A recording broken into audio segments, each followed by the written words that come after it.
everyone, welcome back. Thanks for watching another tutorial. This is the second part of the tutorial I posted before where I did the bleach bath or the soap cap, just washing out the semi-permanent color I had before, and then I'm putting in the new color. This is actually my end result. The lighting in this room is awful, so I have like purple at my roots. It fades to a silver, which then fades into this nice super mermaidy teal. In the video, the colors don't quite come true to life, and I tried taking a picture outside that would be more true to life, but it was super bright out, and so that picture ended up being really washed out.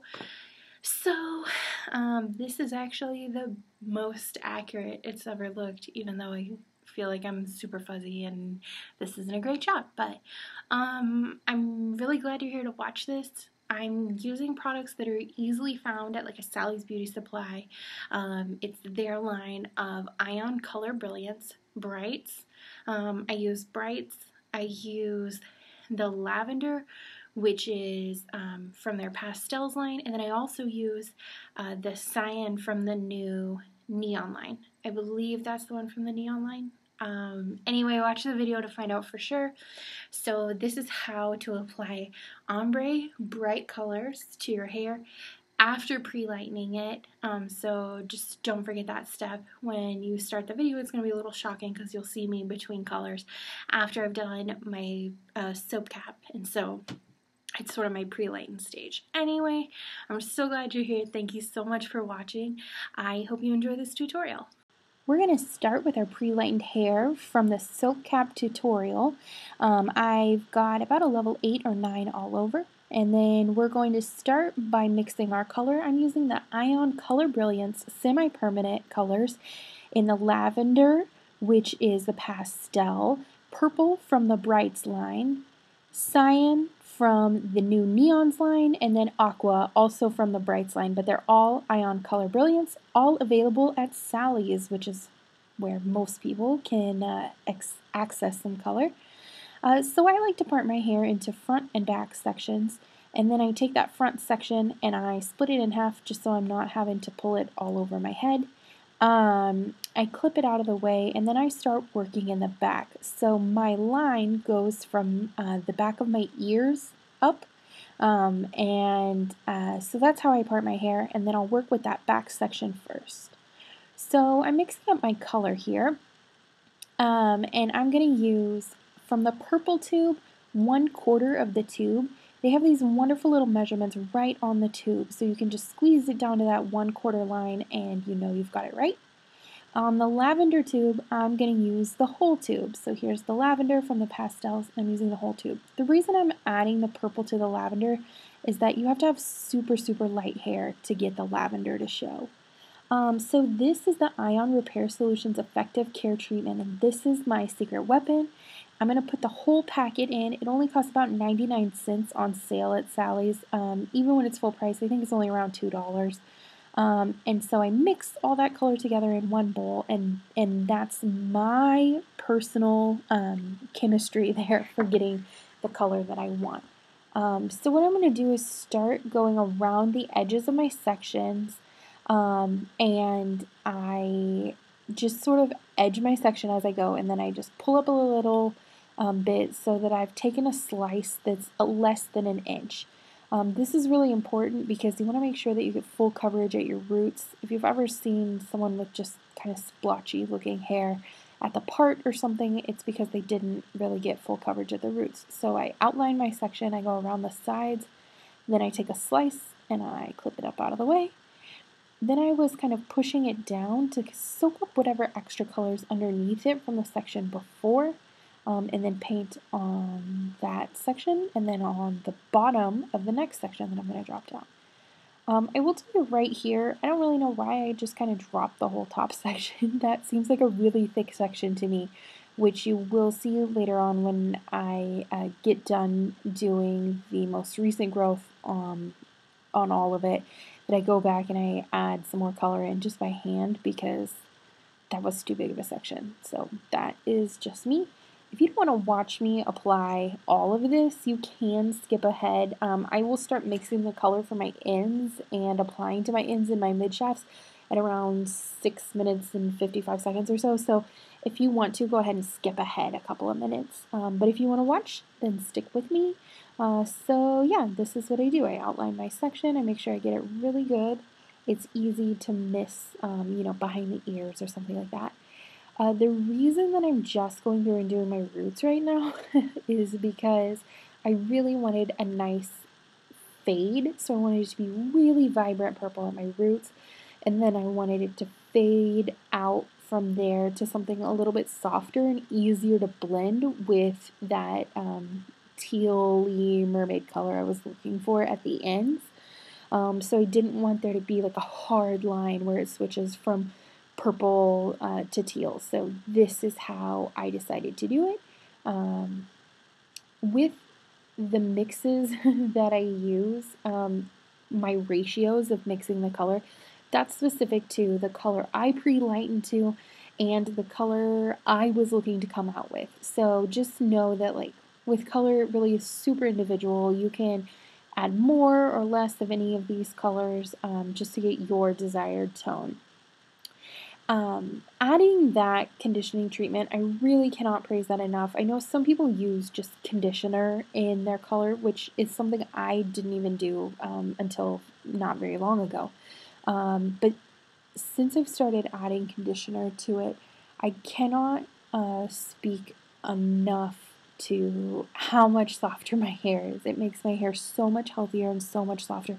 It actually feels better after applying color to it than it does before. So I think that's really saying something, and it makes the color easier to work with. So now I'm going to mix my second bowl of colors, which is the blues. So I'm starting with the cyan. That is from that new neon line. I'm using the whole tube of it. Then I'm going to add in the aqua. That is from the Brights line, a little bit older line. And just like I did with the purple colors, I'm only going to use one color. So the line's right there on the tube. I'm just squeezing it down to the 1/4 line so that I have 4 parts of the cyan, 1 part of the aqua, and then I'm adding the whole package of the exact same thing, that Ion Repair Solutions Effective Care Treatment. So going back through and reparting it when I have already had some color on it is going to be a little bit trickier, and it's going to be not as straight of lines and just kind of tangly. So just be ready for that if you choose to do my technique. So here I'm just working the purple down a little bit more using that same mixture, but knowing that it's not going to be as vibrant because I'm not leaving it on as long. Then when I get to where the two colors meet, I'm just going to take my hands and run it up and down a lot right along that line so that I'm just blending the two colors together so that it makes a really smooth transition. So we want the top part of my hair to be really vibrantly purple, and it'll just fade to like a softer purple. We want the ends to be really vibrantly blue, and then we're going to fade that together in the middle.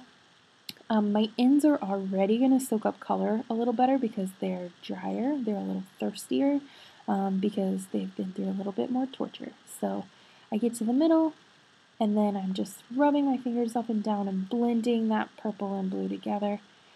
It is okay if it's if your colors don't make a straight line. I think if they make a precisely straight line across your head, that's not as good of a look. So to my way of thinking, it's okay if that line changes a little bit. You do kind of want like a general place where the color is going to transition, but yeah, you don't want that hard line. So it's okay if in some spots the blue comes up a little higher, or in some spots the purple comes down a little lower. That's just going to make it more of a natural transition than like, oh, I painted it purple up here and I painted it blue down here, So you really want to blend right where that line is so that it's sort of a more organic transition. So I've done the back section, and I'm just going to clean up a little bit. I think I was just using paper towels and wiping off my gloves there because as I move through, I'm using my gloves to gloves to blend the color, but I don't want to get that color just all over the place when I move to a new section. Now, you're probably looking at me like, well, what are you doing right here, crazy lady? And when you're working with your hair flipped to one side or the other, it's really hard to tell where a straight line is. And so what I did was I pulled it back in sort of a ponytail, straight back, and then put the blue on all to sort of the same level so that I would be able to visually know where that general area is as I'm working through each slice. So now I'm just adding the purple to it and then adding a little more blue to the middle and then blending the two together. And eventually here, while I work through the top section, my tablet got full again, my memory overfilled, which it's amateur hour on my channel, so just forgive me for that and we'll move right past it now. So this is after I finished applying my color all over my head. I couldn't stop and fix the tablet, so I just kind of had to keep going. So I just finished, and now I'm going to put it in a shower cap. I'm just going to pull it all over my head, and then I'm going to go clean up a little bit around my face and my arms and everything. So, I'm looking a little better. I've waited. The box is going to say to wait for probably maybe like 30 or 40 minutes, but I wanted a really vibrant color and I wanted something that was going to stay really long. So instead I waited several hours. I was just checking it there with a paper towel to give me an idea of what it's going to look like. I rubbed off some of the color. I was pleased with it, so I washed it all out. And now I'm out of my painty shirt and I'm just applying a little bit of product to my hair. It was a rough night for my hair because I did the soap cap and then the second coloring treatment. And so this is that color that I applied that you saw with me. I really liked how it transitioned between the colors with a nice silvery tone. But I decided not to style it until the next day, which is happening any minute now. So this is the next day. I look like Little Bo Peep in this, but I did curl my hair. I just wanted to show you before I worked through my hair so I didn't mess up my hair trying to show you the colors. I'm talking in this, but my tutorial would have been super long if I played it at regular speed, so I'll talk for me. I have a really nice lavender color in this video, but it's actually a really rich, darker purple than what is showing in this video. And the blue in this video is not quite accurate either. It's really a mermaidy teal color, so that's just the lighting in my bathroom. And this isn't really a tutorial on how to curl your hair or style your hair because there's a million of those on YouTube. I just wanted to show you how these colors play, especially because I was finding it really hard to see good videos or tutorials of how the colors came out from the Ion Color Brilliance lines. So this is it, but like I said, this is playing way more blue than what it is like in real life. So if you go back to the beginning of the video, you'll see more of what it was like in real life. This is a picture that I took outside because I was going to try and get a better shot of it. But again, this picture is so much lighter than what it is. Anyway, I really hope that you enjoyed this tutorial and that you got to see some of the colors and how I blend them from the Ion Color Brilliance Brights lines. I hope that you'll come back and watch more tutorials in the future. Have a really great day!